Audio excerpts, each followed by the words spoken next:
Ошто дагы 3 өтмөк жана 2 деңгээлдүү жер астынан өтүүчү унаа жолун куруу пландалып жатат. Жөө өтмөктөр шаардагы негизги көчөлөрдөгү унаа тыгынын жоюуга багытталган. Учурда эскиздик долбоору даярдалып, коомдук талкууга чыгарылды. Бул курулуштар калаанын кайсыл жерине курулат төмөндө. Абсамат Масалиев, Исакбек Мониев көчөлөрүнүн кесилишинде бозу элесин чагылдырган өзгөчө улуттук стилдеги жөө адамдар үчүн. Мониев, Шакиров менен Алимжанов көчөлөрүнүн кесилишинде 2 деңгээлдүү жер астынан үстүнөн унаалар жана жөө жүргүнчүлөр үчүн. Кооператив жана Курманжан Датка көчөлөрүнүн кесилишине жөө адамдар үчүн өтмөк куруу. Ошондой эле долбоордун алкагында Исакбек Мониев көчөсүн кеңейтүү маселеси да бар.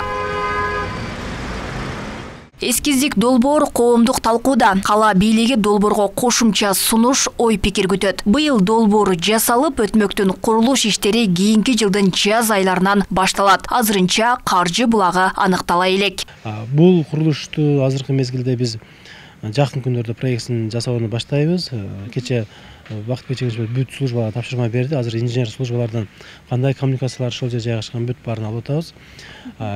Биздин максат кийинки 24-жылдын башында ошо бюджет, жергиликтүү бюджет бекитилип, калганга чейин проектини бүтүрүп, экспертиза өткөрүп даяр кылып койсок, ошо бюджеттин бекитилери менен биз курулуш монтаждоо иштерин баштасак деп пландап жатабыз. Ош шаарында жол тыгыны курч көйгөйлөрдүн бири. Унаалардын узун кезеги ар күнү орун алып, ыңгайсыздык жаратат. Мындан улам көпчүлүк бул демилгени кубаттоого алып жатышат.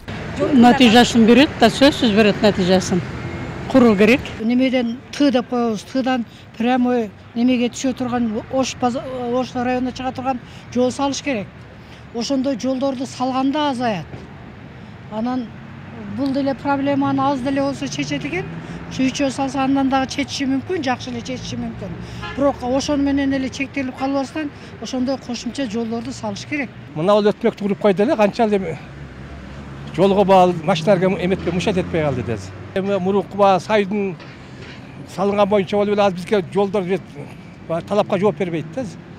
Мына жүргүнчүлөр кенен өтүш керек, коркпой өтүш керек. Биз болсо мынандай эле тыгын болуп калганда кыйналып калат экенбиз, күтүп калат экенбиз. Анан ошондой өтмөктөрдү курсаңар жакшы эле болот. Тыгын көп болгондо кооптонобуз, коркобуз. Кээде зеленый күйүп турса деле шоферлор өтө берет.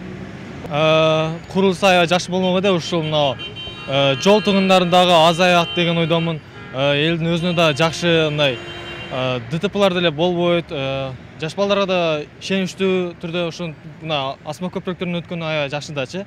Буга чейин унаа тыгындарын азайтууну көздөп, Ош мэриясы айланма асма жөө өтмөк курган. Курулуш ишке түшкөндөн бери каладагы жол тыгыны азайды дешет. Ошко тыгын унаанын көптүгүнөн эмес, айдоочулар жол эрежесин сактабай айдаганынан орун алат. Масалиева жана Навай көчөлөрүндө ушул жөө өтмөк курулду. Жер үстүндөгү бул ушул курулгандан кийин абдан сонун натыйжа берип атат. Мурда ал жерде башаламан элдер өткөн фактылар болуп, андан сырткары ошол жолуна кырсыктары көп болгондо ал жерде ошол жаңы өтмөк курулгандан кийин автоунаалар гана өтүп, элдер өтпөй калганына байланыштуу ал жерде жол тыгыны да, анан жолуна кырсыгы да азайды. Атайын адам унаалар жыш жайгашкан жана жолуна кырсыктары көп жерлерге кошумча күчтөр коюлуп, эгер ошол учурда жарык өчүп кала турган болсо, ошол жерге кол менен коюуга да коюлган балдар бар. Ош шаарынын көчөлөрү 1960-жылдагы учурга ылайыкташып курулганын адистер белгилеп келет. Ал учурдан баштап унаалардын саны да көбөйгөн. Ош шаары боюнча жалпы 105 миңден ашуун унаа бар. Ал эми күнүнө аймактардан калага 100 миңден ашуун унаа кирет. Алмагүл Эркебай кызы, Азам Бузирков, Ош ТВ.